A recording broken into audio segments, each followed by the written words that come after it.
Alright, how's it going, y'all? So today, we're going over the complete guide to buying 10 gigabit and setting up 10 gigabit on a Synology NAS. And this really works with pretty much any other NAS, but we're going to be talking Synology specific here.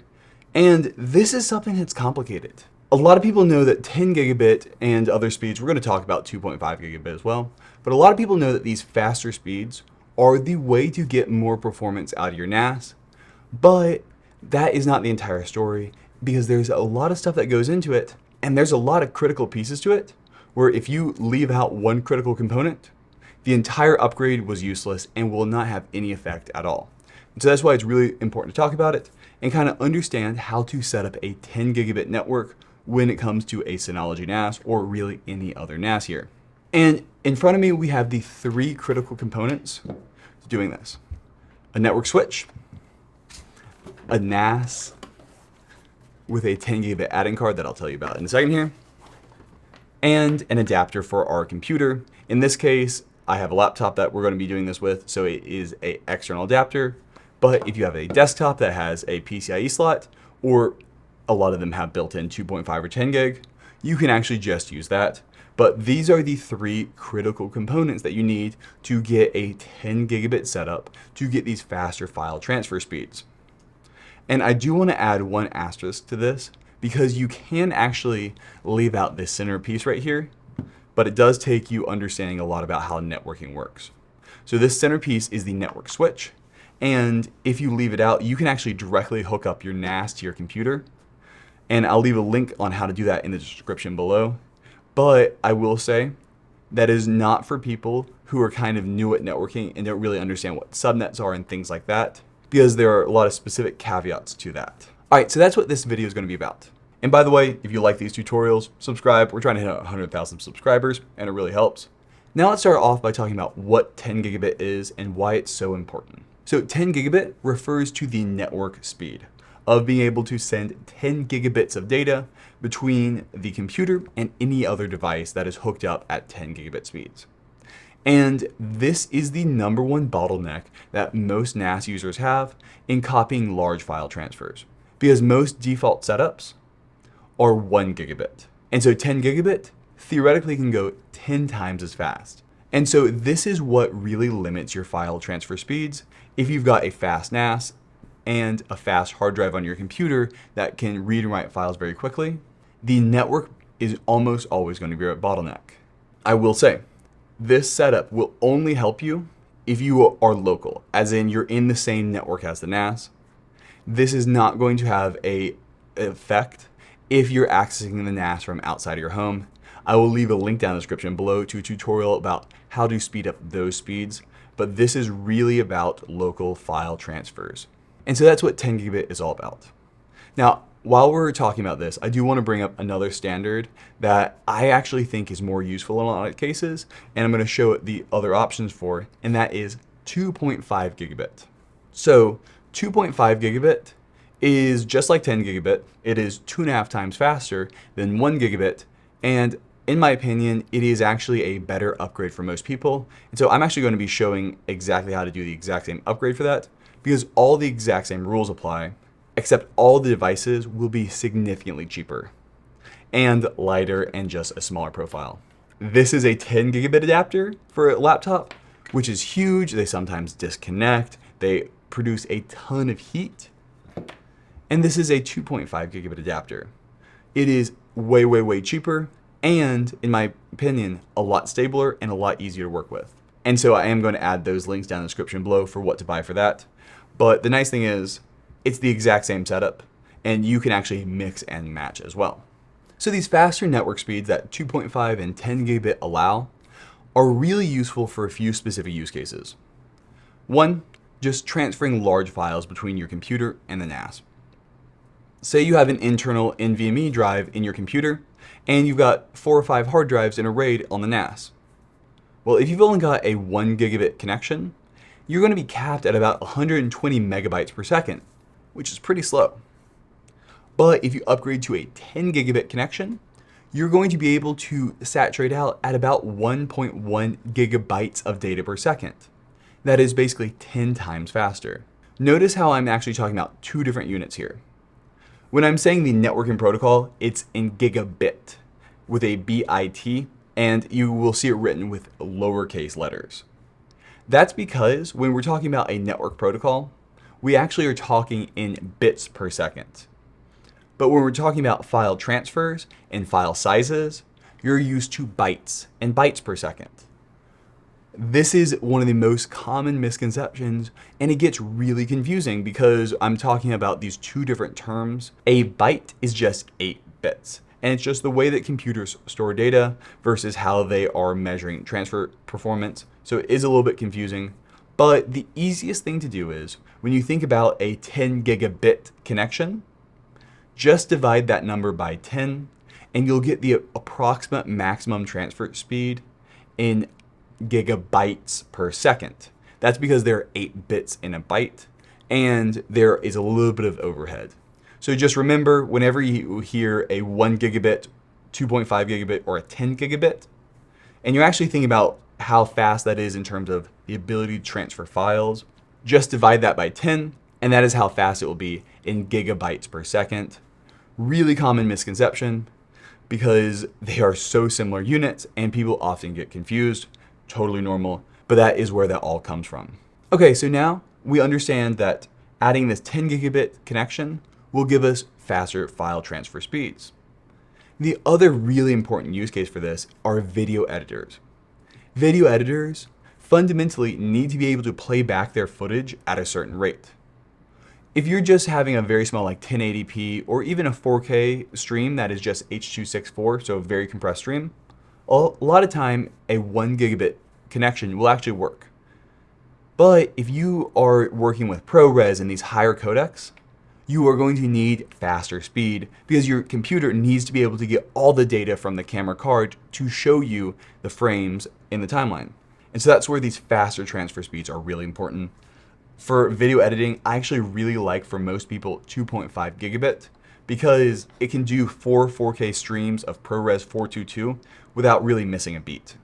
And so that's a great place to start. But for really beefy codecs, 10 gigabit is very useful. So those are the really big drivers for these faster networking connections, is when you're just sending large files or if you're somebody who's actually video editing. Photographers, the only time you'll actually notice the faster connection is when you're dumping files to the NAS from a camera's SD card. When you're in Lightroom or Capture One, the way it works is it's actually pulling that file into RAM and you won't notice that much. And now let's jump right into it. So we've already kind of talked about why we want this 10 gigabit connection or the 2.5 gigabit connection and why it is going to be helping us. The next thing to do is figure out how to get there. And as I said, we need 3 key components.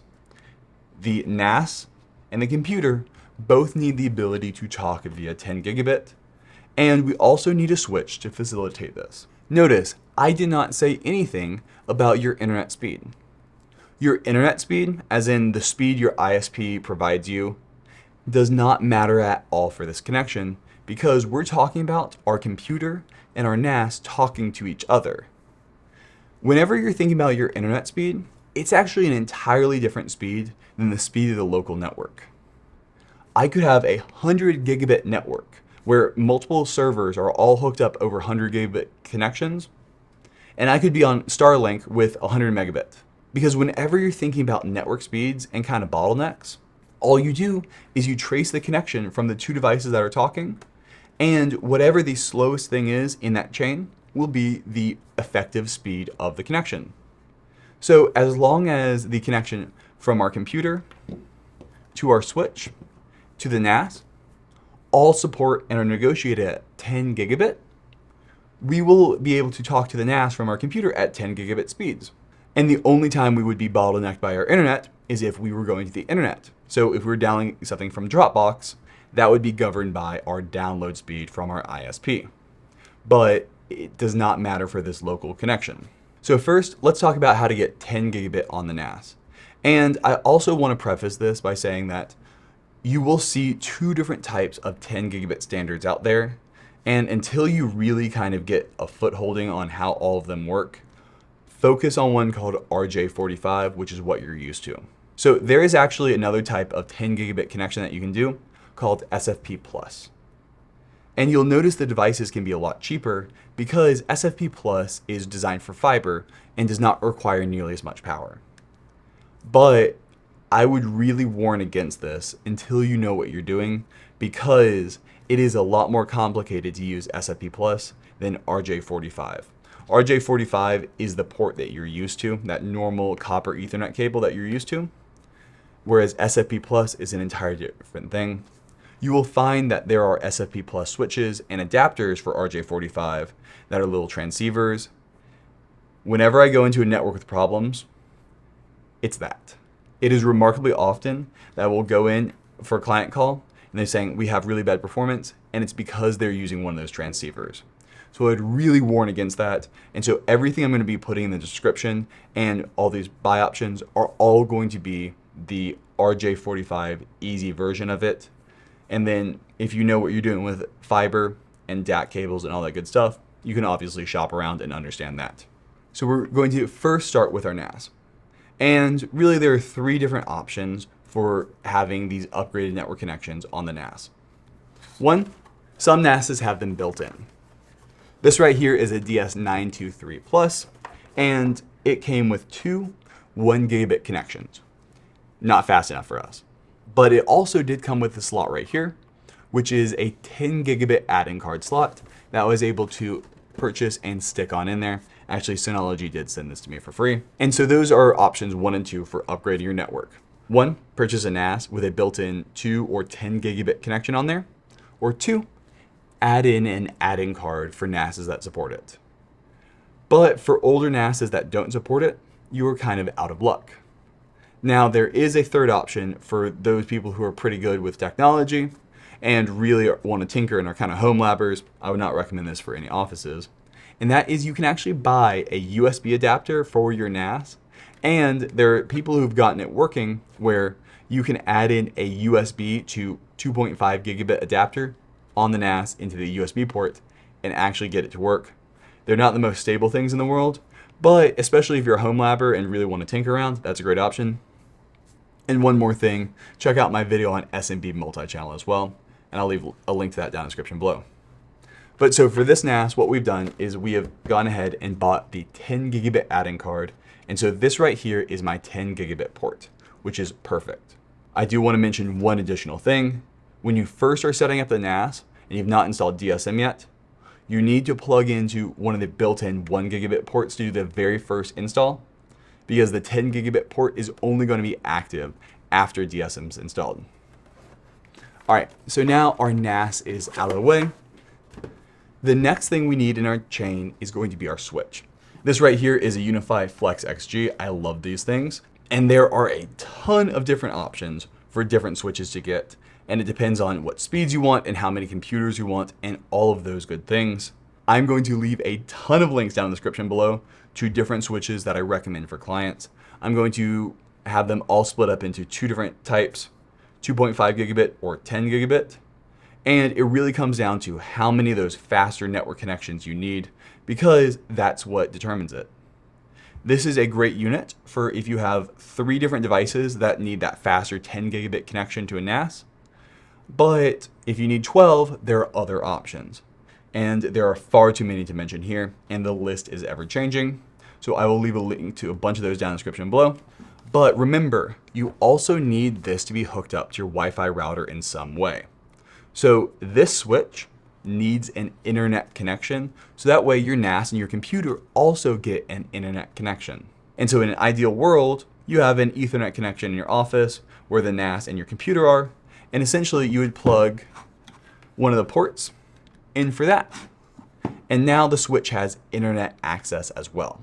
So to be very simple here, the way switches work is anything hooked up to a switch can talk to each other.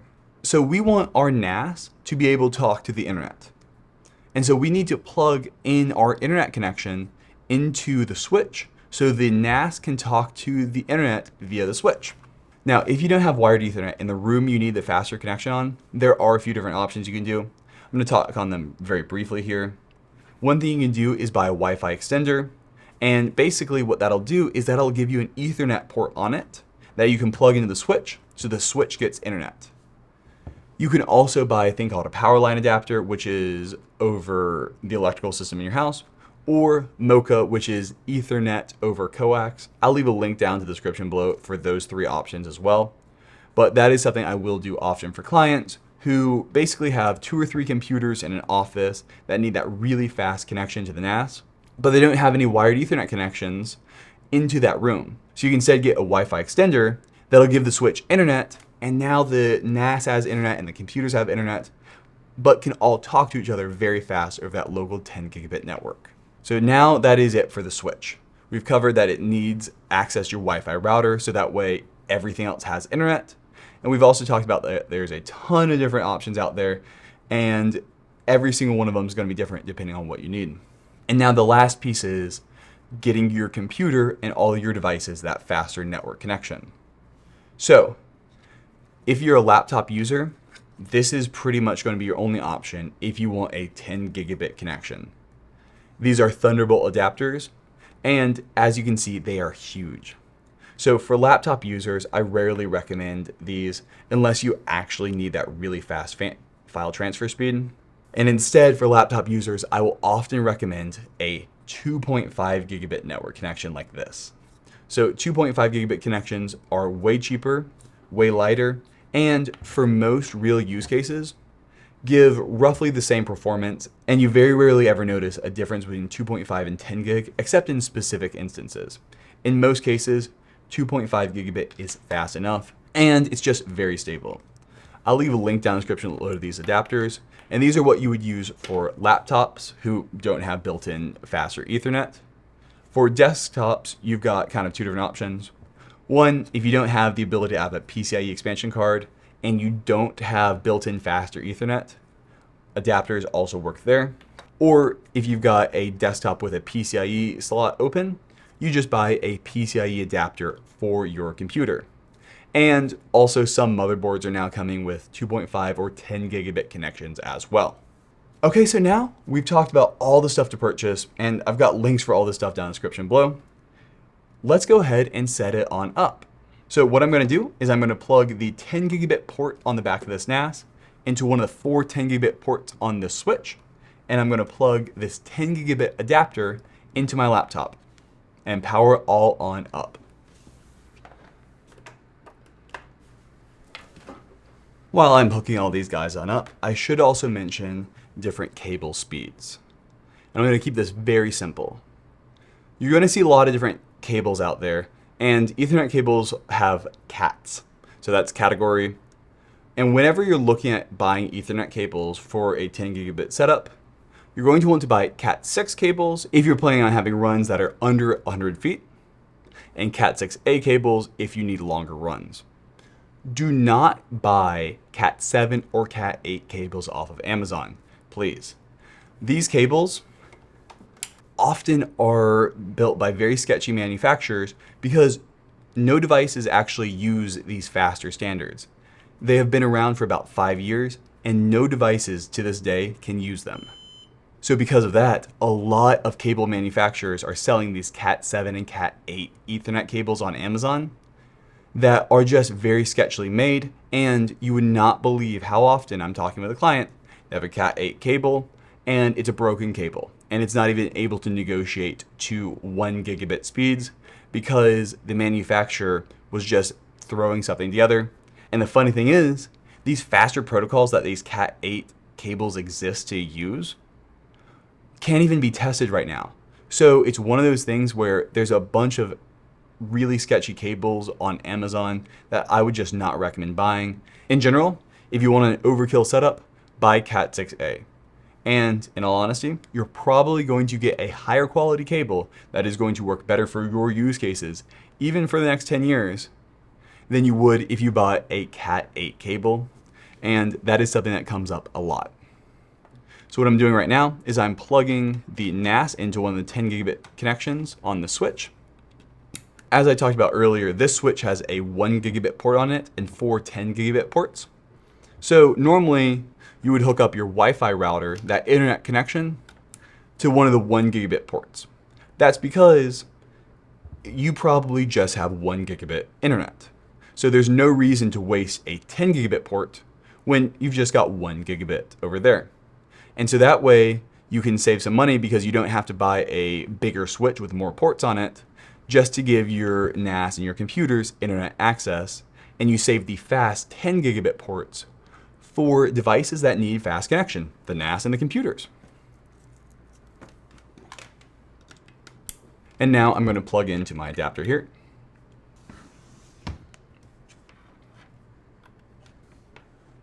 Okay, so now we've got all of our devices hooked up. And what we want to do is we want to make sure that we're negotiating to 10 gigabit. Most switches will actually have a color code on them, and most devices will. So just by reading this diagram right here, I can see that we've negotiated to a 10 gigabit connection because of the way the lights work. Every switch and every single adapter will have a different light code, but the vast majority of them will have a way to indicate what speed everything's negotiated at. And we can also look into our computer and on the NAS to see the same thing.